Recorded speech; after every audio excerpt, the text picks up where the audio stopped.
Ayan na guys, i-voice over ko pala yung nangyaring mukbang kaninang ang hapon pala.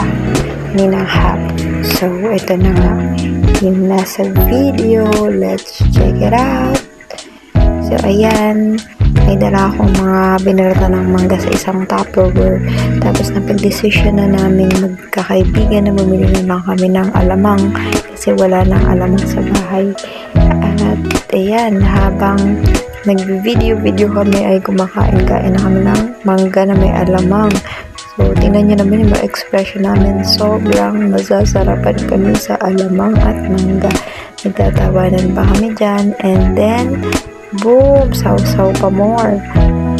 At kain ng alamang, guys. So, ayan si Makmak, si Madam Elena, at syempre, ang inyong lingkod, Akiyern. Yan, kanta-kanta pa more. Huwag kumakain, tapos tawa-tawa, tapos push, selfie na. Yun lang.